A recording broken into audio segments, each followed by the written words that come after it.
Je demande maintenant à Rémi Grisal de venir. Rémi, il va, bon, vu que Arles rentre bientôt dans une métropole, non? Non, on parlait de Marseille. Rémi est doctorant en histoire contemporaine à Aix.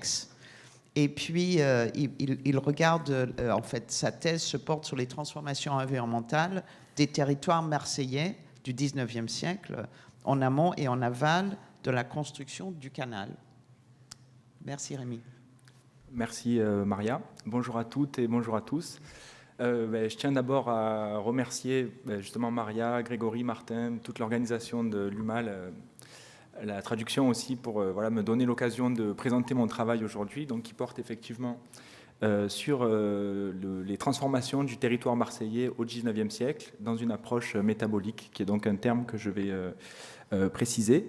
Mais pour commencer donc sur ces transformations du territoire marseillais au XIXe siècle, je vous invite à faire un petit détour par les faubourgs de Bruxelles en 1835. Et c'est donc une correspondance en fait, qui est conservée dans les archives municipales à Marseille entre le maire de Bruxelles et le maire de Marseille, où le premier demande conseil au second pour en fait, trouver la meilleure manière d'intégrer les faubourgs qui se développent aux portes de la ville et les intégrer dans l'enceinte municipale. Donc je vous lis la réponse du maire de Marseille à cette demande. La ville de Marseille se trouve placée, monsieur et très honorable collègue, dans une position inverse à celle de Bruxelles. Depuis un temps immémorial, elle réunit dans sa circonscription non seulement les faubourgs, mais encore une assez vaste étendue de territoire. Les faubourgs sont en général compris dans la ligne de perception de son octroi et contribuent ainsi aux charges de la ville. Mais il n'en est pas de même du territoire qui, tout à fait au dehors, ne supporte aucune des taxes établies pour l'entretien de la cité, et il est lui-même l'objet d'une forte dépense pour la ville, chargée des frais de culte, des gardes champêtres et de l'entretien des nombreux chemins vicinaux qui le traversent. Donc, comme on peut le constater sur cette carte d'état-major qui date des années 1860, la croissance urbaine à Marseille prend des formes qui sont spécifiques et qui sont irréductibles à celles d'autres villes, dont Bruxelles, mais on pourrait penser à Paris aussi, qui se font par annexion des communes voisines, qui consiste en fait à repousser les frontières du territoire municipal. À Marseille, étant donné que, et c'est un point commun d'ailleurs avec la ville d'Arles, la ville d'Aix, des communes aussi d'Italie centrale, cette croissance urbaine se fait par remplissage d'une grande étendue dont les limites sont stables depuis l'Ancien Régime et sont héritées en fait d'une forme de seigneurie urbaine qui est le contado. Dans ce contexte, le territoire est structuré dans une division entre ce qu'on appelle la ville éparse et la ville agglomérée. La ville agglomérée étant ce qui est bâti, en l'occurrence à Marseille, autour du port. Alors, évoquer ces questions, aujourd'hui, pour moi, renvoie aux travaux de Marcel Roncaiolo, qui est donc un géographe qui a travaillé sur les formes de la croissance urbaine à Marseille. Et notamment, un des points de l'analyse de Roncaiolo, c'est d'attirer notre attention sur l'importance des années 1830 et 1840, au cours desquelles un certain nombre d'opérations urbaines, et notamment de projets haussmanniens, sont entrepris par la bourgeoisie censitaire de la monarchie de Juillet. Et ces opérations urbaines sont notamment des constructions en fait, des projets de boulevards, promenades qui sont bordés d'arbres et qui, selon l'expression de Marcel Roncaiolo, mordent le terroir, c'est-à-dire partent à la conquête en fait, de cette ville éparse.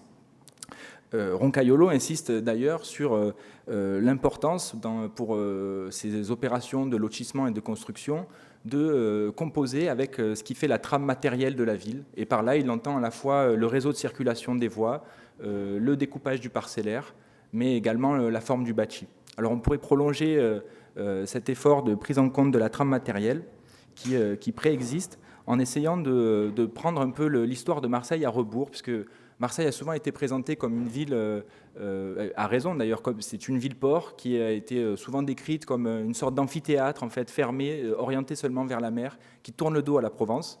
Et donc disons, la lecture à rebours en fait, consisterait à s'intéresser justement à cet arrière-pays immédiat, cette banlieue interne, on pourrait dire, qui est comprise dans l'enceinte du territoire municipal. Un des enjeux, évidemment, c'est de penser cet espace au sein duquel les activités agricoles sont importantes, mais elles coexistent en fait avec l'industrie, et c'est toujours dans l'interaction avec la ville. Et donc, disons, cette remarque, c'est pour se déprendre en fait aussi d'une image ruraliste en fait de l'agriculture, y compris au XIXe siècle. Et je pense que c'est d'autant plus important de le préciser que nous sommes à Arles et que le mouvement du Félibrige a fait beaucoup pour fixer un peu cette image éternelle du paysan. Et voilà, je pensais en préparant ma présentation à une phrase de Marc Bloch qui dit qu'il n'y a pas de paysan avec un grand P. Et d'ailleurs, il y a un texte où il visite le musée arlatin. Donc on peut se demander, pour reprendre l'expression de Marcel Roncaiolo et l'inverser, qu'est-ce qui est mordu en fait, en quoi consiste cet espace. Donc pour y répondre, je vous propose, de mobiliser la notion de métabolisme urbain qui est employée en histoire environnementale pour définir une ville au croisement de flux de matière et d'énergie. Donc, en particulier, dans cette perspective, la ville est appréhendée comme une sorte d'organisme vivant qui interagit pour sa croissance avec les territoires qui l'entourent, pour mobiliser des ressources, les consommer sur place et rejeter un certain nombre de déchets. Donc, avec l'exemple de l'agriculture à Marseille, on peut suivre en ce sens les producteurs du terroir et des communes alentours d'ailleurs, qui viennent jusque dans les marchés du centre urbain pour écouler leur production de fruits de fruits et légumes. Mais en retour, ces producteurs ne repartent pas la charrette vide, comme on pourrait le penser, mais au contraire chargés d'un certain nombre de matières organiques qui sont issues des activités urbaines et industrielles. Et donc, dans ces matières organiques sont comprises des balayures, des boues, des eaux usées, du fumier, et qui sont autant de matières qui sont utilisées pour amender les sols et nourrir le bétail. Et donc, par exemple, une des spécificités de Marseille, c'est que parmi ces matières, on trouve des tourteaux industriels, c'est-à-dire des résidus de graines et d'oléagineux qui sont importés et transformés autour du port.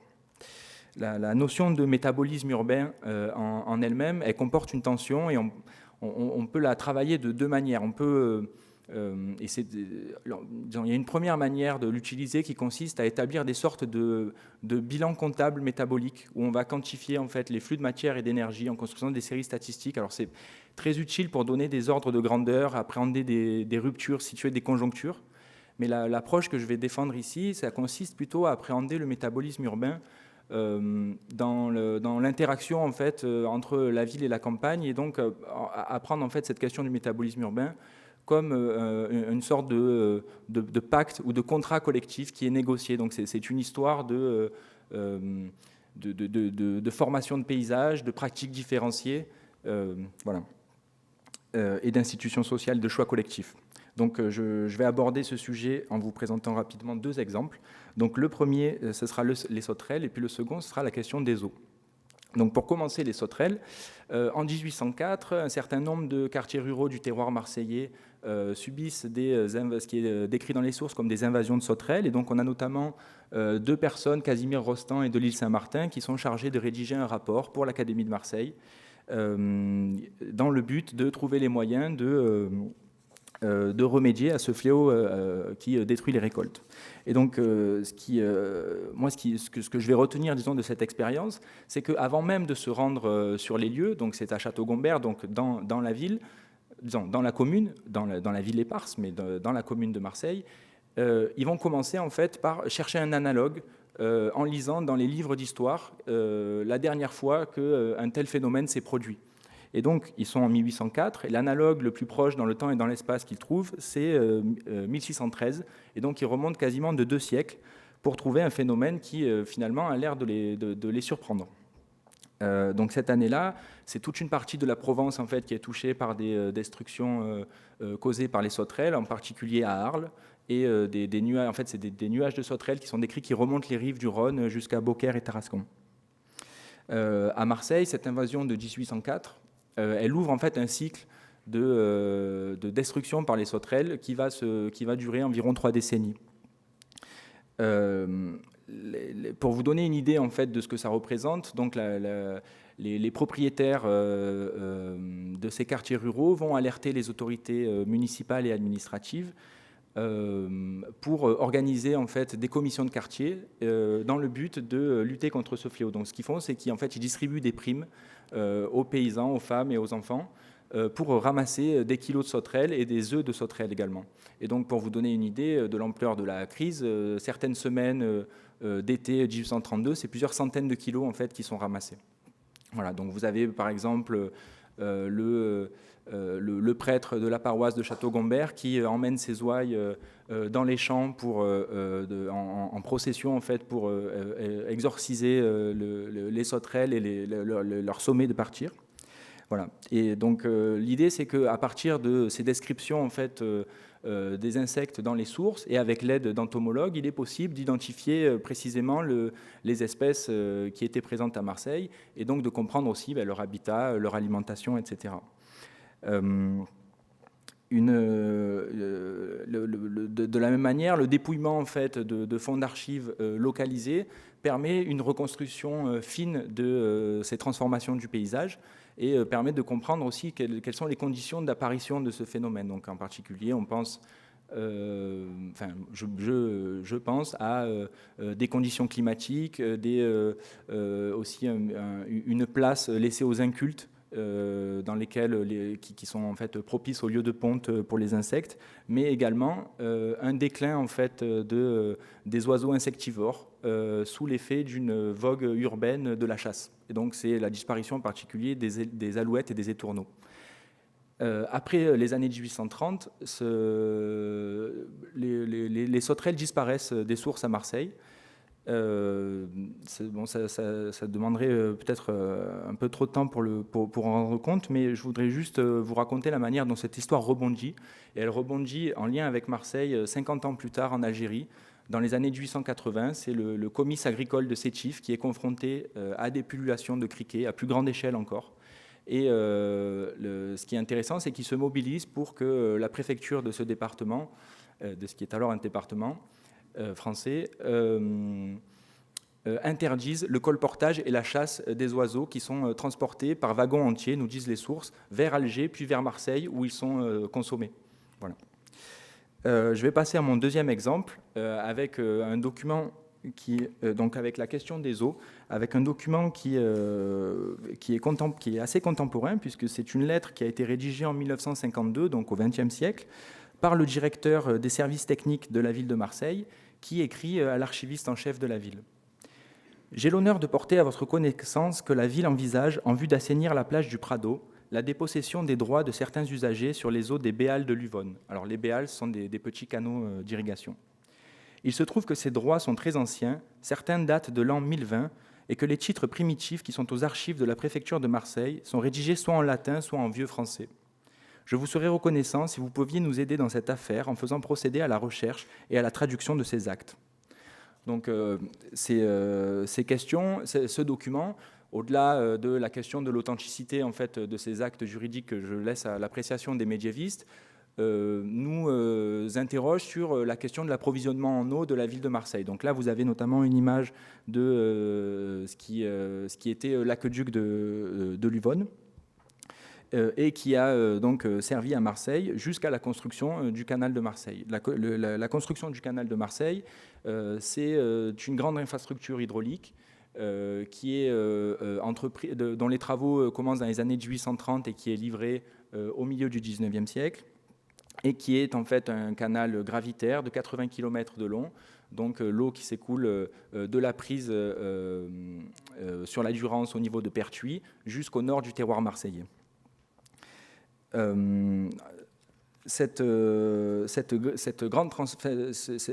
L'arrivée de ces eaux de la Durance va provoquer en fait une grande transformation dans le terroir marseillais, notamment dans les cultures, avec progressivement le déclin d'un ancien régime agraire qui reposait sur la culture de la vigne, de l'olivier et du blé.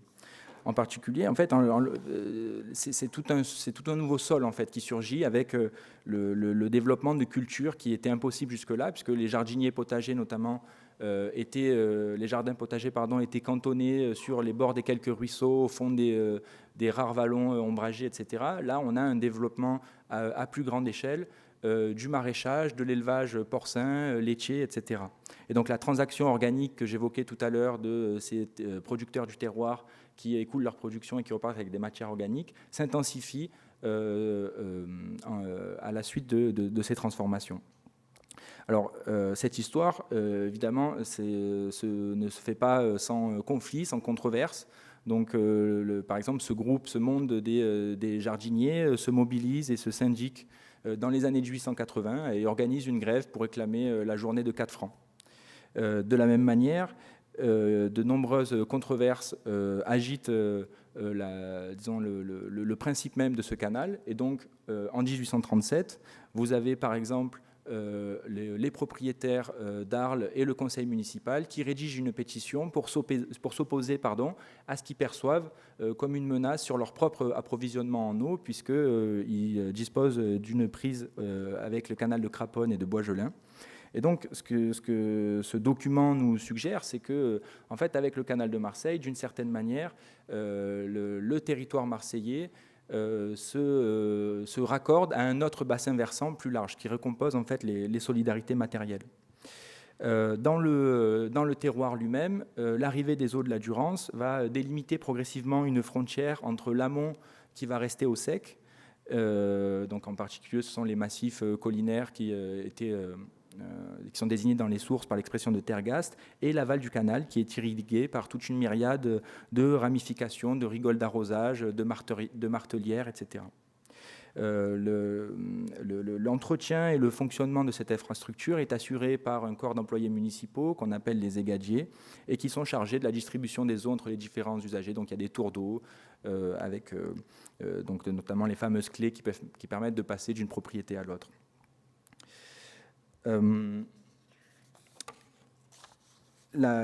Oui, il me manquait une dernière question que je voulais évoquer sur les controverses qui sont liées au canal de Marseille, c'est la question de la qualité de l'eau.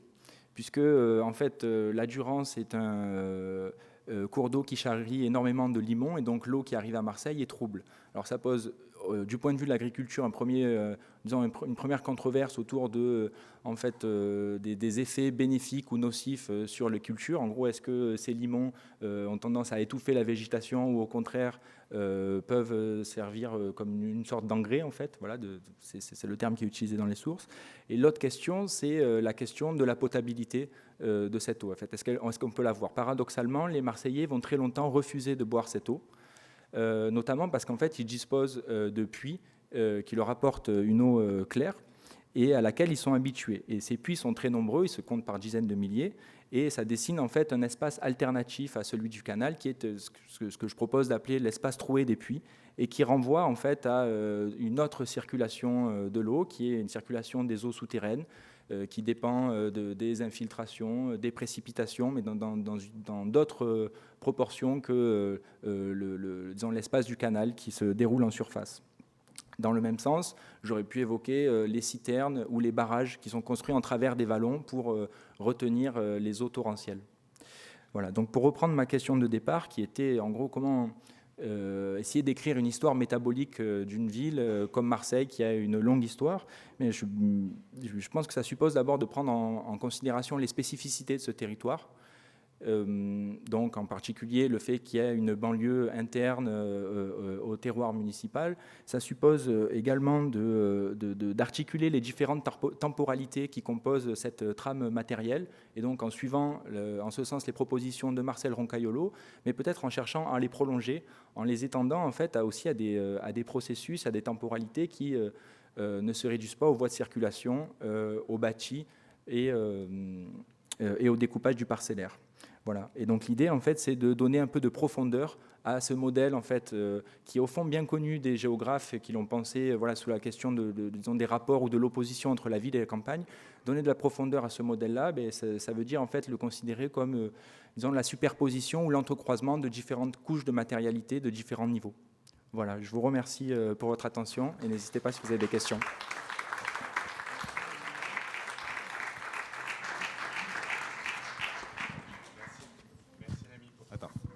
Allô? Oui, merci Rémi pour cette intervention qui était passionnante. C'est vraiment très intéressant de penser en effet à cette histoire métabolique, c'est-à-dire des transactions et de comprendre comment est-ce que finalement des centres urbains déploient des relations avec cet hinterland, avec cet espace. Et en fait, moi j'ai une question, en fait, deux questions qui sont liées.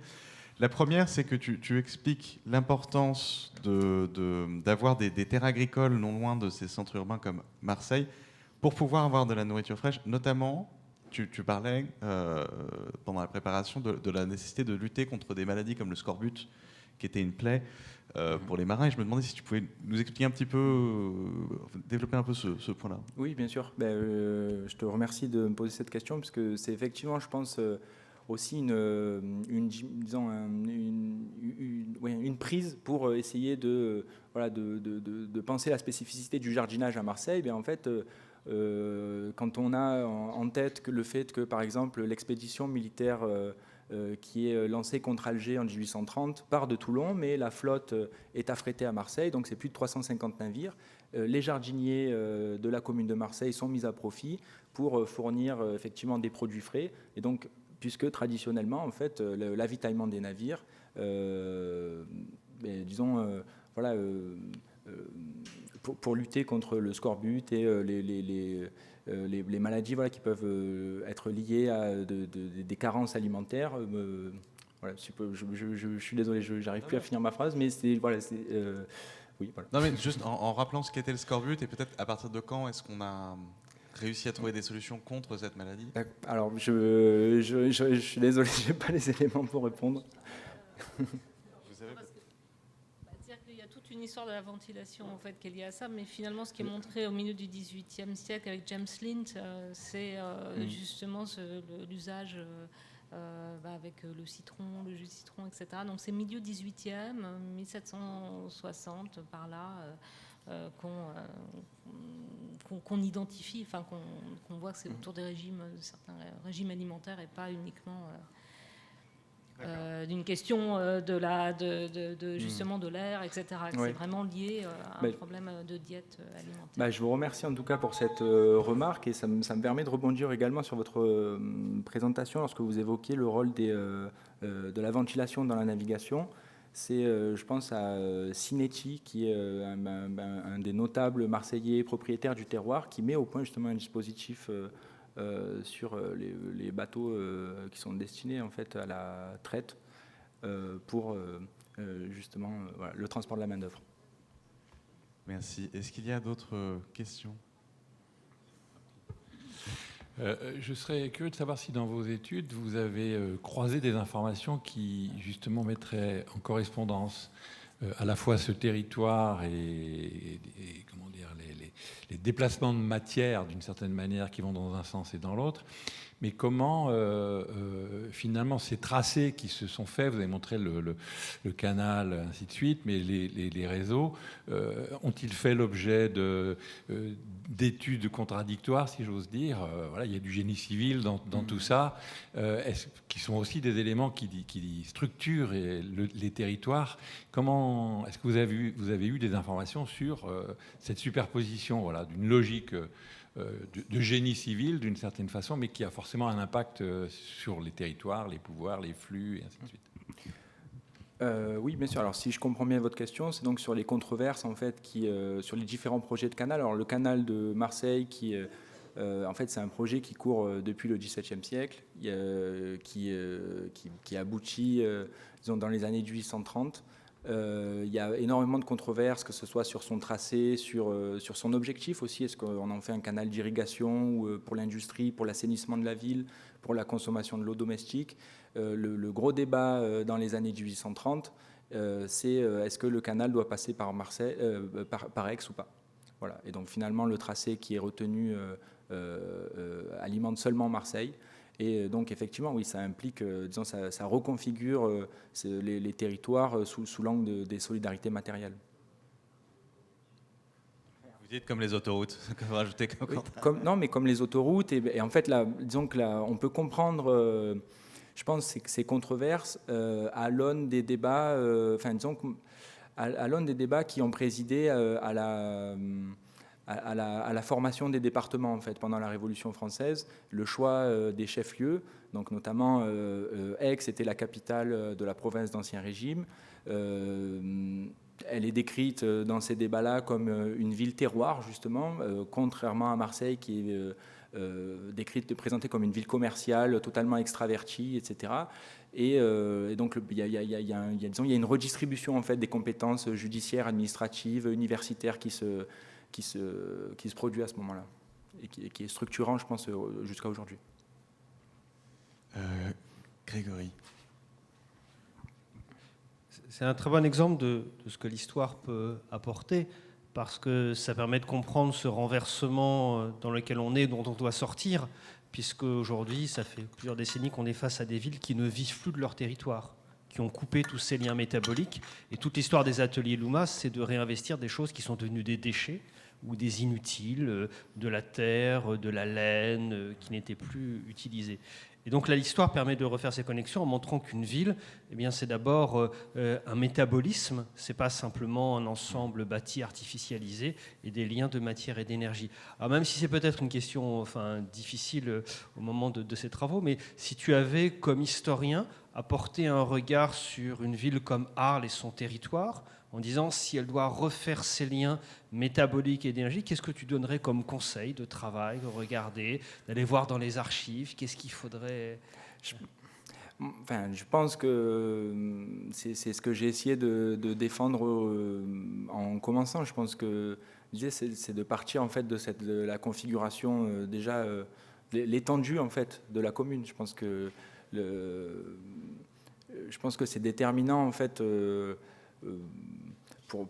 Pour à la fois ça veut dire la répartition de la population, les finances communales, le fonctionnement, disons, on pourrait dire la morphologie de la ville. Alors, je ne sais pas, après, il y a un projet dont je n'ai pas parlé qui est un peu postérieur, qui prend place dans les années 1860, où la croissance de la ville de Marseille en fait, produit de plus en plus de ces matières organiques, déchets, etc., qui sont absorbés en fait qu'en partie par l'agriculture du terroir et des communes alentours. Et donc, il y a un projet de transport en train de ces matières organiques pour fertiliser l'accro, en fait, d'une même opération, assainir la ville de Marseille et fertiliser l'accro. Donc ça, c'est un travail qui a été fait par Annick Riani, qui est historienne attachée au service d'archéologie de la ville de Marseille.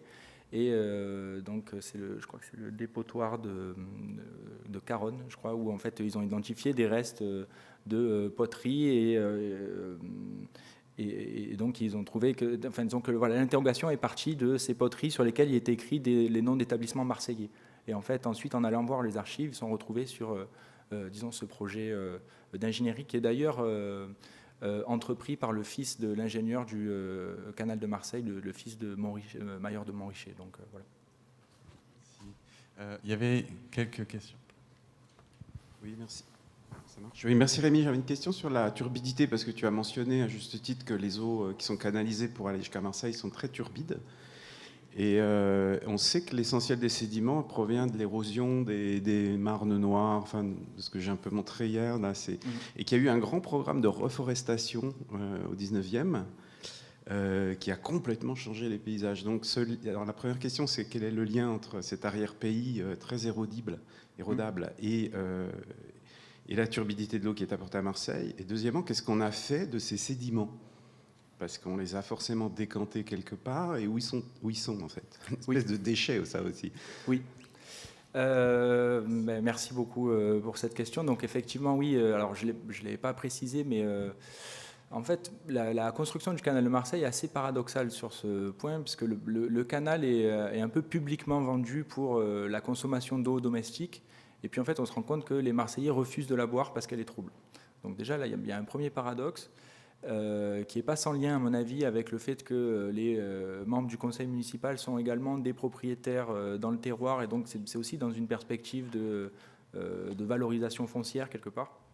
Que le financement même du canal, en fait, c'est une histoire compliquée, mais en particulier va passer par une augmentation de l'octroi sur les farines, donc une consommation très populaire.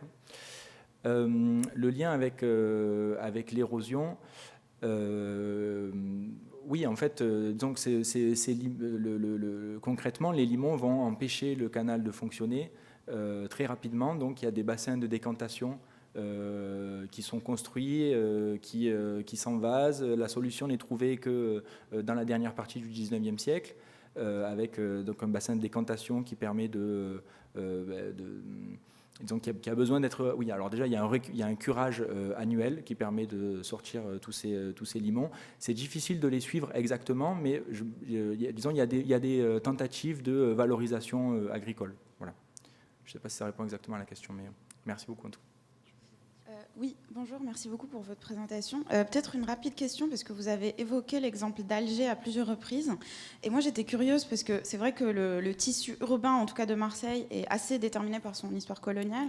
Et je voulais savoir comment est-ce que vous, dans votre champ, et par cette manière de faire de l'histoire environnementale qui est métabolique, comment vous travaillez cette question coloniale et si ça rentre un peu dans votre champ d'études. Merci. Je vous remercie pour cette question. Oui, c'est vraiment un des objectifs, disons, de ce projet, de tenir compte en fait, comment dire, de pas le réduire à une question disons, de géographie agraire enclavée.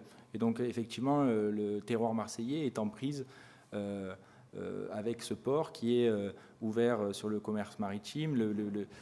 Quelque part, en fait, disons l'imaginaire de Marseille, pour reprendre l'expression de Marcel Roncaiolo, il est plus déterminé par les horizons maritimes, donc le commerce avec le Levant, les différentes colonies de l'Empire, qu'avec la géographie de l'Interland au sens large.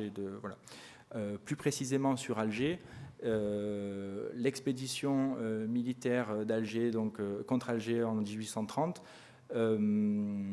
elle s'inscrit dans des relations qui sont des relations commerciales au long cours, qui sont faites de guerres de course, de livraison de blé pendant la Révolution française, etc.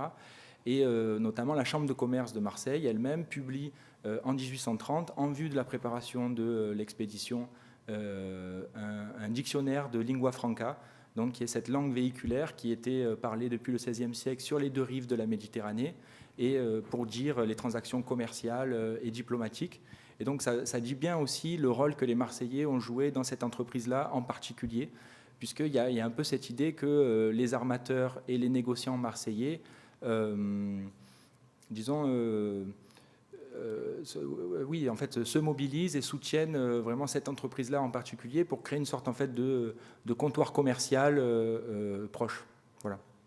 Mais oui, la relation Marseille-Alger est très spécifique. Merci beaucoup pour cette présentation.